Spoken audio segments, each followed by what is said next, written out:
मीराबाई के लिए आसान था क्या? विवाह हुआ मेवाड़ में,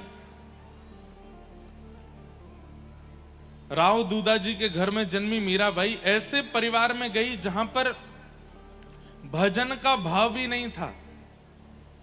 सब विपरीत हैं, केवल पति अनुकूल थे, ससुर जी अनुकूल थे, बस ससुराल में और कोई अनुकूल नहीं था। लेकिन ठाकुर जी की पथ पर चलने वाला इतनी आसानी से चल नहीं पाता ना। अनुकूल पति, उसको भी ठाकुर जी ने मीराबाई से दूर कर दिया, उनके प्राण चले गए थे। सब लोग इधर देखो, ध्यान से सुनो। और अनुकूल ससुर कुछ महीनों बाद वो भी चले गए। मतलब मीराबाई के कहने, अपना कहने वाले दो ही लोग थे ससुराल में, पति और ससुर दोनों चले गए। और उन विपरीत दांतों के बीच में एक जीव के भांति मीराबाई रहती थी। कभी विष दे करके मारने का प्रयास करते थे, कभी सिंह को छोड़ करके मारने का प्रयास करते थे, कभी ठाकुर जी की झांपी जी में सर्प छोड़ देते थे। कितने प्रयास किए मीराबाई को मारने के लिए, लेकिन बाईसा ने अपना भजन नहीं छोड़ा। हां, कब छोड़ा अपना ससुराल?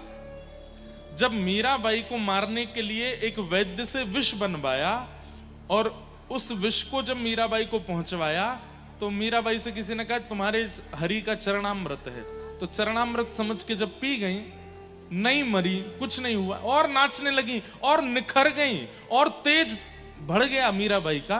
तब उनके देवर ने बचा हुआ विष का जो एक दो बूंद थी वो उस वैद्य को पिला दी।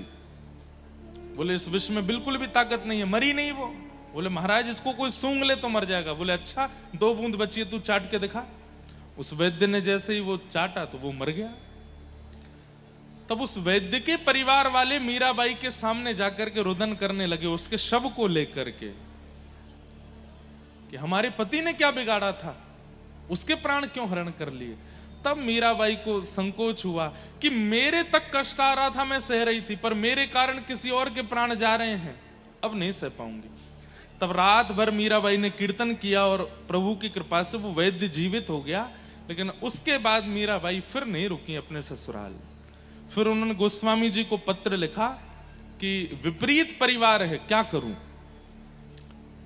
तब गोस्वामी जी ने रिटर्न पत्र लिख करके भेजा, जाके हियन राम वैदेही तजिए ताही कोटि वै रिसम यद्यपि परम स्नेही।